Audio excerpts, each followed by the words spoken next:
Mesdames, Messieurs, bonsoir. Bienvenue dans cette édition de votre journal de 22 heures. Voici les titres de l'actualité.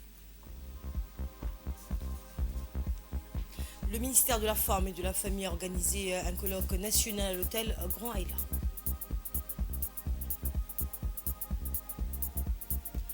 Et le secrétaire général des Nations Unies, Antonio Guterres, a assuré que le peuple syrien se trouve face à une opportunité historique. Le président de l'Assemblée nationale de l'État, Mohamed El-État, a reçu dans son cabinet une délégation du Japon, conduite par le président de l'Association d'amitié Djibouti-Japon. Eh bien, lors de cette rencontre tenue au siège de l'Assemblée nationale, plusieurs sujets bilatéraux essentiels ont été abordés, tels que la coopération économique, les échanges culturels et les initiatives pour renforcer les liens diplomatiques. Le président de l'Assemblée nationale a salué l'engagement du Japon dans des projets conjoints et a mis en avant l'importance d'une collaboration interparlementaire pour relever les défis globaux. Les deux parties ont exprimé leur volonté de consolider les relations entre leurs nations dans un esprit de paix, de prospérité et de développement durable.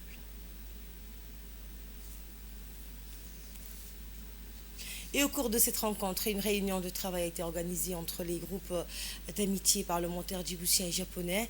Cet échange a permis d'aborder des axes stratégiques pour intensifier la collaboration entre les institutions législatives des deux nations.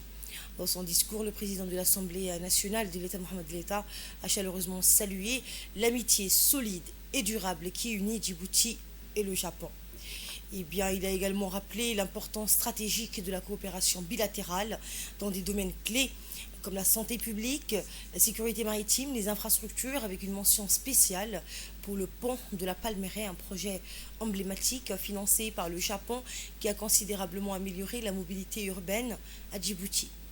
Le président de l'Assemblée nationale a exprimé la profonde gratitude de la République de Djibouti pour le soutien constant du Japon qui privilégie une approche respectueuse et durable basée sur des dons, le renforcement des capacités humaines et des projets adaptés aux besoins locaux. Le chef de la délégation japonaise a salué pour sa part l'accueil chaleureux réservé à sa délégation et a souligné l'importance du rôle de Djibouti dans le partenariat stratégique entre les deux nations. Je pense que la relation bilatérale Djibouti-Japon est particulière et très spéciale. Grâce à votre leadership, Monsieur le Président de l'Assemblée nationale, le grand amateur du Japon, qui a été décerné le grand cordon de l'ordre du Soleil levant, la relation entre le Japon et le Djibouti a été approfondie. Et à l'issue de cette réunion, le président de l'Assemblée nationale a exprimé sa gratitude envers la délégation japonaise pour sa visite et a assuré de son soutien à tous les efforts visant à renforcer les relations bilatérales. On l'écoute. C'est avec l'immense honneur et un plaisir sincère que nous nous accueillons aujourd'hui au sein de l'Assemblée nationale, non seulement à mon nom et à celui de vos collègues du groupe d'amitié, mais également à celui de tous les peuples de Djibouti. Votre présence témoigne de l'amitié profonde et des relations solides qui unissent nos deux pays, et ce depuis fort longtemps, ainsi que de notre engagement commun à renforcer les liens diplomatiques, économiques et culturels. Le Japon et Djibouti partagent des valeurs fondamentales telles que la paix, la démocratie et le respect mutuel. Ces principes ont été le socle de nos échanges et nos coopérations fructueuses au fil des années. Honorable Président, honorables députés, distingués invités, l'occasion est parfaite pour le représentant que je suis d'exprimer la profonde gratitude de mon pays au gouvernement et au peuple japonais pour leur engagement continu et leur soutien précieux dès les premières heures de l'établissement des relations diplomatiques entre nos deux pays. La coopération bilatérale entre nos deux nations est un exemple éclatant de solidarité internationale et de partenariat durable. Grâce à l'aide japonaise, Djibouti a réalisé des avancées significatives dans plusieurs domaines stratégiques tels que la santé publique, la sécurité maritime, le développement des infrastructures. À titre illustratif, ce dernier projet du pont des Palmeraies s'inscrit dans le cadre de la longue tradition des dons généreux accordés par le Japon qui permet une meilleure circulation des flux et qui réduit les perturbations causées par les intempéries. Au-delà des projets, nous apprécions particulièrement l'approche du Japon qui privilégie une coopération respectueuse et adaptée aux besoins locaux en mettant l'accent sur le renforcement des capacités humaines et institutionnelles et en favorisant plutôt les contributions sous forme de dons, contrairement à d'autres qui ne procèdent qu'à des prêts. Le ministre de la Justice, Ali Hassan Nabad, a rencontré l'ambassadeur d'Algérie à Djibouti, Mohamed Nasser Bessarklia, pour discuter du renforcement des relations bilatérales entre les deux pays. Les échanges ont porté sur la coopération judiciaire, notamment en matière de formation, de législation et de numérisation des services judiciaires. Cette rencontre a également été l'occasion de promouvoir l'organisation d'un forum autour du Har Issa, patrimoine culturel récemment inscrit à l'UNESCO, renforçant ainsi les liens culturels et religieux entre Djibouti et l'Algérie.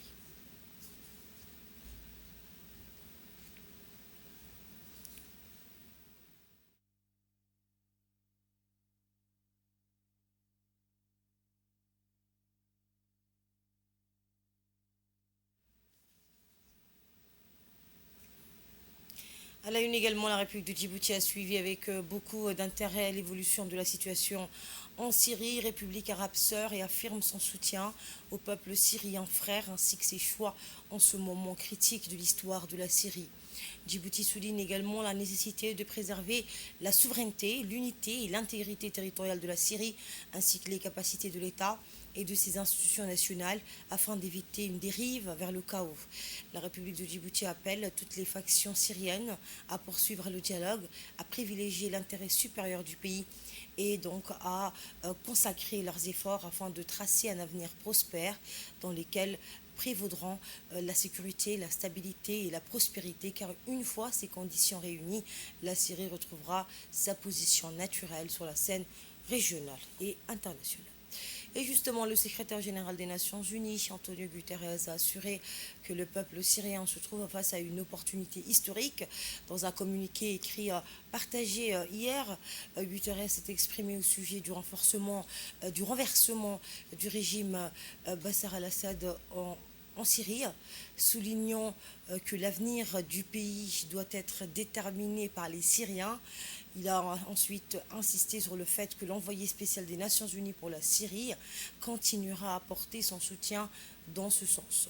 Antonio Guterres a notamment insisté sur l'importance d'une transition politique ordonnée et affirmé qu'il reste beaucoup de travail à faire. Il a par la suite souligné que les installations consulaires et diplomatiques et le personnel qui y travaille doivent être protégés conformément au droit international. Le dirigeant onusien a appelé la communauté internationale à apporter un soutien nécessaire pour parvenir à un processus de transition politique inclusif, global et qui réponde aux aspirations légitimes du peuple syrien dans toute sa diversité, tout en soulignant la nécessité de restaurer la souveraineté du pays. Je vous le disais en titre, dans le cadre des 16 jours d'activisme contre les violences basées sur le genre, le ministère de la Femme et de la Famille, sous la présidence de Mme Mouna Ousmane Aden, a organisé un colloque national à l'hôtel Grand Aïla. Eh bien, cet événement a réuni des personnalités majeures telles que la représentante du FNIAP, le ministre de la Santé, le coordinateur du système des Nations Unies, des membres de l'Union nationale des femmes djiboutiennes et le secrétaire général du ministère de la Justice. Les débats ont mis en lumière des enjeux cruciaux comme la lutte contre les mutilations génitales féminines. Les partenaires internationaux, notamment le FNIAP, ont réaffirmé leur soutien à l'éradication de ces pratiques néfastes. Ce colloque s'inscrit dans une série d'initiatives visant à faire de Djibouti un modèle dans la lutte contre les violences basées sur le genre. Ce colloque national s'inscrit donc dans une série d'actions visant à faire de Djibouti un modèle dans la lutte contre les violences basées sur le genre. Les débats donc ont porté sur des enjeux cruciaux comme la lutte contre les mutilations génitales féminines. Les partenaires internationaux, notamment le FNUAP, ont donc réaffirmé leur soutien à l'éradication de ces pratiques.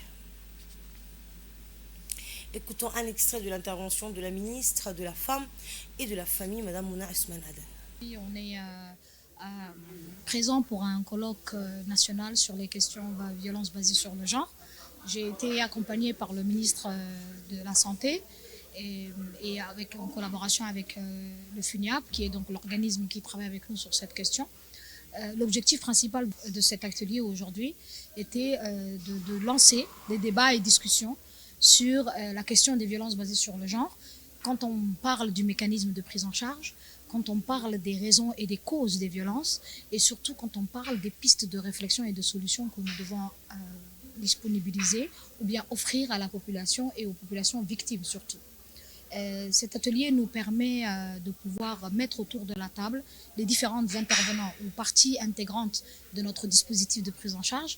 Il y a plusieurs ministères qui sont en charge de cette question, le ministère de la Femme, celui de la Santé, de la Justice, des Affaires sociales, des Affaires musulmanes et l'Union nationale des femmes djiboutiennes, qui est donc la pierre angulaire de la question de la réponse des violences basées sur le genre. Ce colloque va être séquencé en différents panels de réflexion. Un premier panel qui concerne le mécanisme de prise en charge et quelles sont les avancées ou les avancements que nous devons mettre en place pour améliorer notre prise en charge. Le deuxième panel concernera l'aspect anthropologique de la société et quels sont les déterminants et les causes de ces violences. Et le troisième panel sera consacré à l'autonomisation et aux pistes de renforcement économique de ces violences basées sur le genre. En marge du 16e sommet de la COP sur la lutte contre la désertification, le ministre de l'Agriculture, Mohamed Ahmed Awali, a rencontré un responsable du PNUD, Abdallah Al-Dardari, pour discuter des initiatives stratégiques de Djibouti en matière de sécurité alimentaire et de lutte contre la désertification. Parmi ces initiatives figure le projet des palmiers dattiers inscrit dans la vision 2035 visant à renforcer la résilience agricole par la création d'un parc de 1000 hectares à Dikil et un laboratoire de culture in vitro.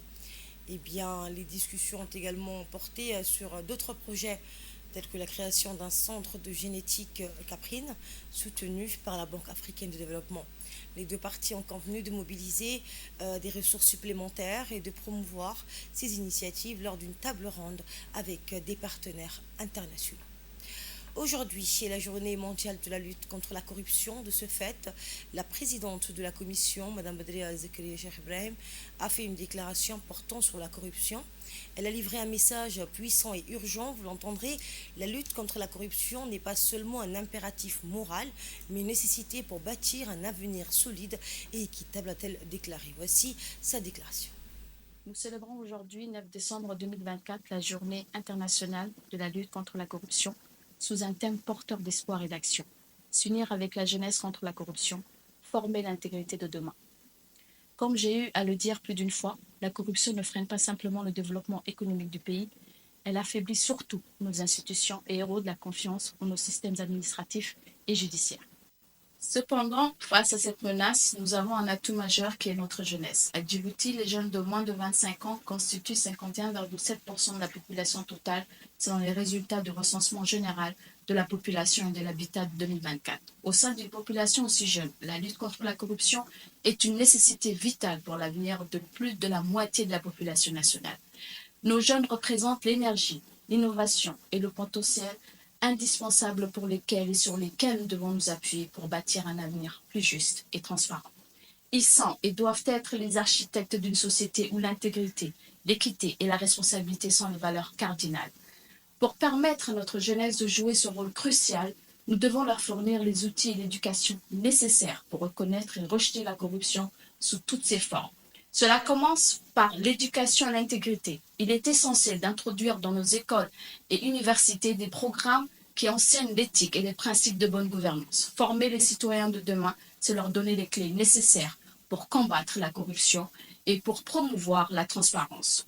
L'engagement actif des jeunes. Nous devons encourager nos jeunes à participer aux initiatives citoyennes, à surveiller les pratiques dans les communautés et à s'engager activement dans la construction d'une société intègre. Et plus loin, la présidente de la Commission nationale indépendante pour la prévention et la lutte contre la corruption a réaffirmé l'importance de la jeunesse et de la technologie dans ce combat. Elle a souligné que les innovations numériques offrent des outils essentiels pour détecter et prévenir la corruption. En formant les jeunes à utiliser ces outils, la Commission leur donne un avantage décisif. L'utilisation de la technologie, les innovations numériques offrent des outils puissants pour détecter et prévenir les pratiques corruptives.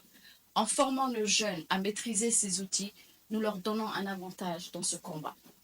Dans ce sens, la Commission, convaincue de la force de la jeunesse et des outils numériques dans le combat contre la corruption, a mené en août 2024 une campagne active de sensibilisation contre la corruption en adoptant une approche novatrice qui a mobilisé les influenceurs de la jeunesse djiboutienne afin de placer les jeunes au cœur du débat public sur les conséquences négatives de la corruption dans les domaines de l'éducation, de la santé et du développement économique. La stratégie de communication lors de cette campagne a misé sur l'utilisation des réseaux sociaux et des plateformes numériques, leviers modernes pour atteindre un large public.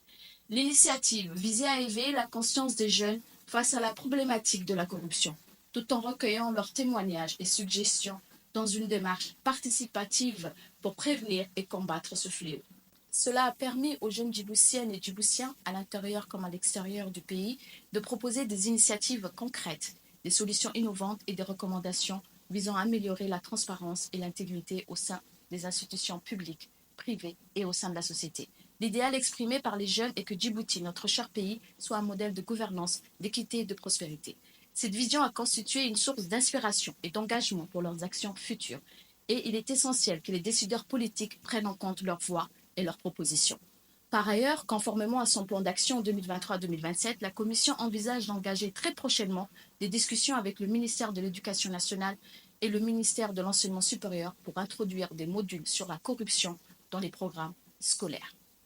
Chers compatriotes, chers jeunes, mesdames et messieurs, en cette journée spéciale, je renouvelle l'engagement de la Commission nationale indépendante pour la prévention et la lutte contre la corruption à renforcer le combat contre la corruption en accordant une place de choix aux jeunes et à promouvoir la transparence et l'intégrité, car je suis sûre qu'ensemble, unis avec notre jeunesse, nous pourrons bâtir une société où la corruption n'a plus sa place, une société où chaque citoyen peut s'épanouir dans la dignité et la justice. À nos jeunes, je veux dire ceci. Vous êtes les gardiens de notre avenir. Vous avez le pouvoir de redéfinir les normes, de dénoncer les injustices et de promouvoir une culture d'intégrité. Ne doutez jamais de votre impact dans la lutte.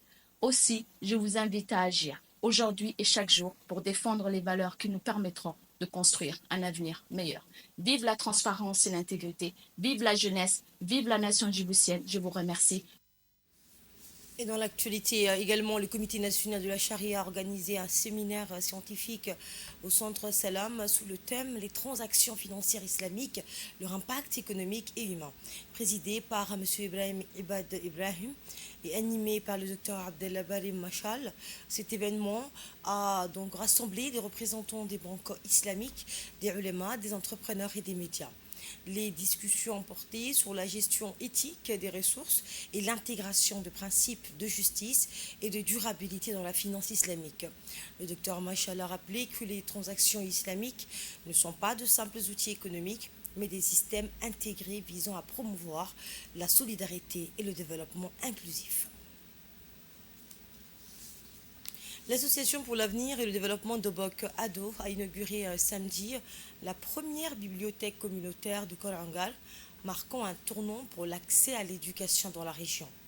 Cette initiative, fruit d'une collaboration entre l'association Ado et la communauté locale et les autorités régionales, offre un espace moderne dédié à la lecture et aux activités éducatives. Le président de l'association, Ibrahim Mohamed Ibrahim, a souligné l'importance de ce projet pour accompagner les communautés dans leur quête d'autonomie et de développement.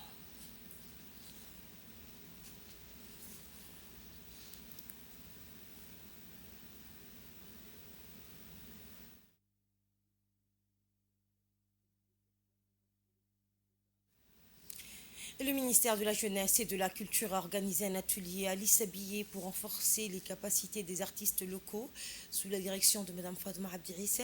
L'événement a présenté un projet ambitieux soutenu par l'UNESCO visant à établir un cadre légal pour valoriser le statut des artistes à Djibouti.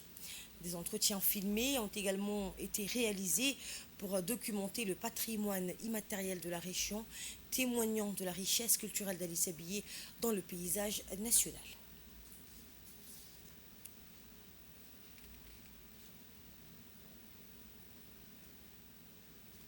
En bref et en image, dans le cadre de la planification stratégique de son développement, la République de Djibouti s'est dotée d'une vision à long terme 2035 qui est opérationnalisée par des plans quinquennaux successifs.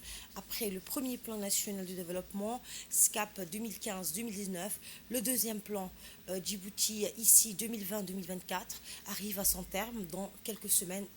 Eh bien, ce PND, donc ce projet est composé de 3 axes stratégiques alignés sur les priorités de la vision Djibouti 2035 et l'agenda 2030 des Nations Unies sur le développement durable. Il couvre la période de 2020 à 2024 en tant que document de référence pour toutes les autres planifications nationales, mais aussi pour les partenaires au développement conformément aux principes de gestion axés sur le résultat et en vue de l'élaboration du 3e plan quinquennal 2025-2029. Le ministère de l'économie et des finances procède donc à des consultations avec toutes les parties prenantes pour réaliser un bilan du PND Djibouti ici. L'objectif de cette revue est d'apprécier le projet vers l'atteinte des objectifs fixés pour le PND. Eh bien, c'est dans ce cadre que la direction de l'économie et du plan du ministère de l'économie et des finances est déplacée à Dikil hier pour mener des entretiens avec les différentes catégories d'acteurs clés de la région, tels que les élus locaux, les représentants des services techniques déconcentrés des ministères sectoriels et les représentants des associations de la société civile. Des institutions qui ont la même vocation. Et d'après les discussions, il s'est avéré qu'il est important d'abord d'échanger avec les acteurs locaux, les parties prenantes locales, les régionales, et de récolter aussi leurs points de vue, leurs suggestions et leurs critiques, pourquoi pas, sur la réalisation ou les réalisations du plan. Dans le cadre de la lutte contre le trafic illicite et la contrebande, la douane de Tadjoura, en étroite collaboration avec la gendarmerie, a intercepté une quantité importante de cannes pesant environ 800 kg.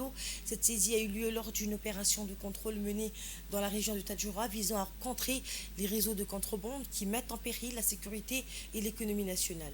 Le responsable de la douane de Tadjoura a déclaré « Cette saisie est un succès majeur dans notre combat contre la contrebande de cannes.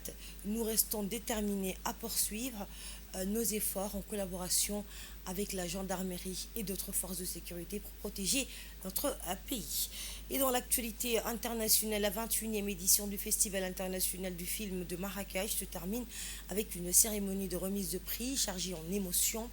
Eh bien, l'événement a été articulé autour de plusieurs programmes, dont le tout récent Conversation avec des réalisateurs de renom, mais aussi ses hommages à Neima El-Mshkalhi, David Korenberg et Sin Pin et les ateliers de l'Atlas qui encouragent des réalisateurs dans la conception de leurs films en cours pendant une semaine de workshop et avec plus de 300 professionnels de l'industrie cinématographique. Les membres du jury ont salué la sélection des films en compétition avant d'annoncer les lauréats. Et c'est ainsi que prend fin cette édition. Merci à vous de l'avoir suivi.